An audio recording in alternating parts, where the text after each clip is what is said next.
আসসালামু আলাইকুম প্রিয় ভিউয়ার্স। আজকে পবিত্র রমজান মাসের দ্বিতীয় দিনে তথা দ্বিতীয় রমজানে আপনাদের নিয়ে চলে এসেছি পশ্চিমবাংলার বিখ্যাত কলকাতা নাখোদা মসজিদে। হ্যাঁ, এটা দেখছেন কলকাতা নাখোদা মসজিদ। আর আপনাদেরকে দেখাচ্ছি আউলিয়া টিভির তরফ থেকে কলকাতা নাখোদা মসজিদে কিভাবে ইফতার করানো হয় সেটা আপনাদেরকে ঘুরিয়ে ঘুরিয়ে দেখাচ্ছি।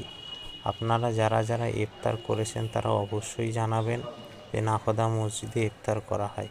ঐতিহ্যবাহী এই নাখোদা মসজিদে এটি হলো উজুখানা। এখানে মুসল্লিরা উজু করেন, তারপরে নামাজের জন্য প্রস্তুতি নেন। আর নাখোদা মসজিদের এই চাতাল, যেখানে একসাথে 3000 মানুষ নামাজ পড়তে পারে, সেই নাখোদা মসজিদের বসেই মানুষেরা ইফতার সামগ্রী করছেন, অনেকে ইফতার বিতরণ করছেন। আপনারাও যারা ইফতার বিতরণ করতে চান তারা এসে এই রোজাদারদের আপনারা ইফতার বিতরণ করতে পারেন। এখন দেখাচ্ছি কলকাতা নাখোদা মসজিদে সেই পবিত্রময় ইফতার চলছে। আজকের দ্বিতীয় রমজানের দ্বিতীয় দিনে তথা দ্বিতীয় রোজার দিনে এখানে হাজার হাজার মানুষ রোজাদারেরা ইফতার করছে।